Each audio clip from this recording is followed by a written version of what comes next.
Hola estimados estudiantes, en esta presentación les voy a hablar muy rápidamente de lo que es la magnetorresistencia. Recordar que como parte de nuestro temario pues tenemos que ver algunos sensores magnéticos.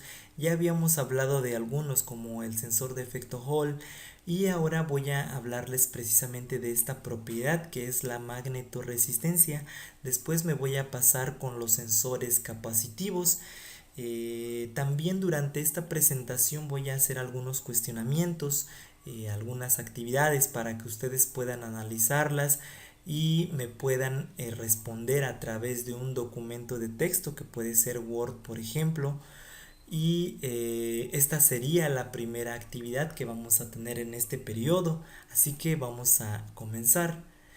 La magnetorresistencia es una propiedad que tienen algunos materiales para cambiar su resistencia eléctrica cuando se ven sometidas a un campo magnético. Hay varias aplicaciones, una de las más importantes es para los sistemas de almacenamiento magnético como estos discos duros. Recordar que actualmente pues ya se están utilizando más los de estado sólido, pero pues el uso de estos discos duros pues fue muy amplio. Entonces no nos vamos a meter mucho en el funcionamiento, pero a grandes rasgos lo que sí les puedo comentar es que estos discos duros pues consta de de varias placas que son magnéticas, las cuales tienen partículas de óxido ferroso. Están separadas por otras capas muy delgadas que son menores a un nanómetro y estas capas no son magnéticas. Ahora, para el proceso de grabación de datos, pues consiste en ordenar estas partículas a través de este dispositivo que podemos ver que se llama cabezal. Este dispositivo aplica un campo magnético a las zonas del disco y puede así ordenar estas partículas para poder hacer el grabado de la información.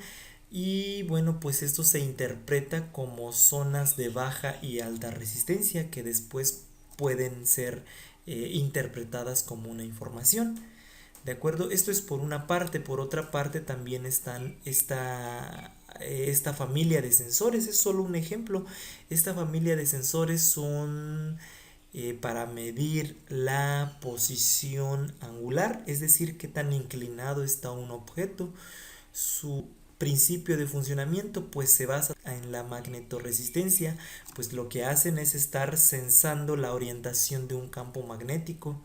Su uso en la industria es muy importante, por ejemplo en la industria automotriz, que es donde más se utiliza, para el control de la dirección de los vehículos y en fin para propósitos generales donde se necesite conocer la posición angular de un objeto.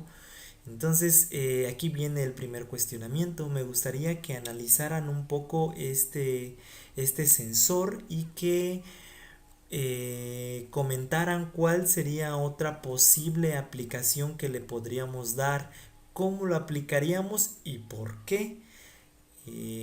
Cabe mencionar que el principio de funcionamiento de estos sensores los hace muy precisos para medir pues la inclinación que tienen algunos objetos. Así que me voy a pasar ahora con los sensores capacitivos. Antes de comenzar me gustaría recordar qué es un capacitor. Un capacitor es un dispositivo que almacena energía a través de un campo eléctrico. Este consta básicamente de dos placas separadas por un dieléctrico. Este dieléctrico puede ser aire, por ejemplo, o cualquier otro material dieléctrico. Lo importante que debemos analizar es que estos dispositivos pueden cambiar el valor de su capacitancia debido a varios factores. Por ejemplo, uno de ellos puede ser si cambiamos el dieléctrico que separa las placas, pues su valor capacitivo va a cambiar. También si acercamos o alejamos las placas. También si hacemos más grande o más pequeño el área de estas placas. Seguramente el valor capacitivo pues va a sufrir un cambio. Les puse aquí un ejemplo de cómo se ve un sensor capacitivo de uso industrial y este es de proximidad, que quiere decir que va a cambiar su valor de capacitancia cuando se acerque o aleje a un objeto. Veamos cuál es su principio de funcionamiento.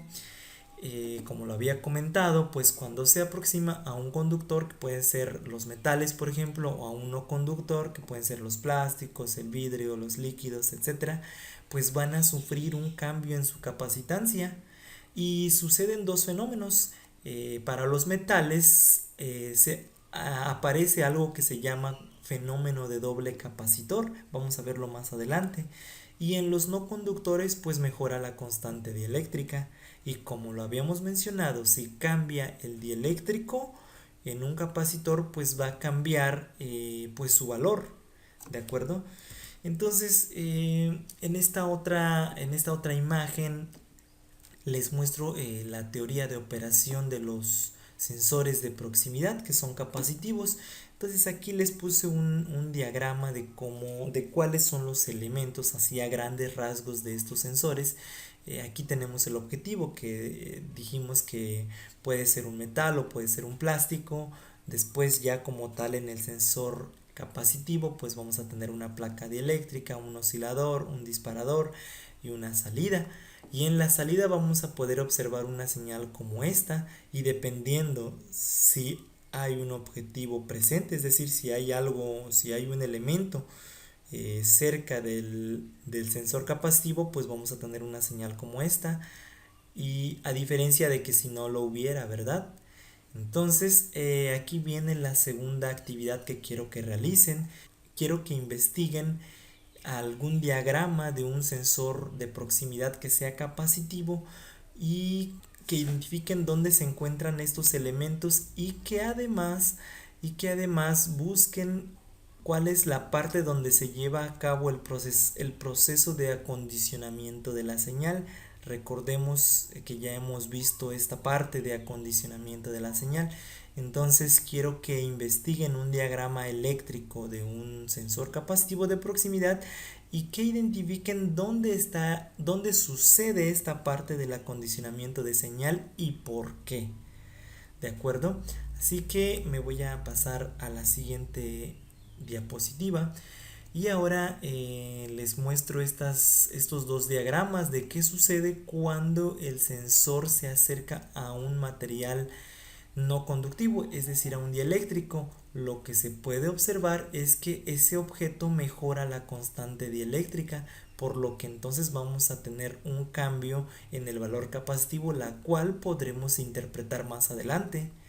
Ahora, por otra parte, si se aproxima a un material conductivo, a un metal, por ejemplo, lo que sucede es que el objeto se suma a la lámina para poder formar pues el efecto de doble capacitor. Se forman como dos capacitores. ¿De acuerdo? Entonces, esa es la diferencia de cómo, de qué sucede cuando se acerca a un material no conductivo y a un material conductivo. Ahora les muestro las principales aplicaciones de estos sensores. Las principales son para funciones contadoras, para las pantallas táctiles como de los teléfonos, la detección de nivel, la detección de humedad y también la detección de posición. Puse aquí unas imágenes de las dos principales aplicaciones que tienen estos sensores, que es donde tienen buena precisión. En esta primera imagen podemos ver que estos sensores se utilizan para controlar el nivel en el llenado de sólidos. En la industria se utiliza mucho para el llenado de salsas, por ejemplo, para el llenado de jugos, lácteos, etcétera. Y también para la detección de fluidos en contenedores, tales como les comentaba hace un momento, en el envasado de lácteos, en el envasado de jugos, etcétera. Puede servir para detectar errores en el llenado. Y pues obviamente de manera indirecta pues también nos puede servir para detectar la humedad. ¿De acuerdo? Así que aquí viene otro cuestionamiento. Dadas estas aplicaciones que les acabo de mencionar, me gustaría que analizaran por qué se utilizan mucho estos sensores en el sistemas de envasado de líquidos, por ejemplo, y no otros que ya conocemos. Recuerden que en la tabla de clasificación de sensores vimos varios sensores que se utilizan para medir nivel, porque los sensores capacitivos son ideales para detectar fluidos en este tipo de contenedores. Y finalmente me gustaría que investigaran cómo funciona un capacitor diferencial y cómo funciona un capacitor variable. ¿Cuál es la ventaja de usar un condensador diferencial o uno variable? Así que esto sería todo en esta presentación. Les adjuntaré un documento donde les pondré las características para que puedan entregar este reporte.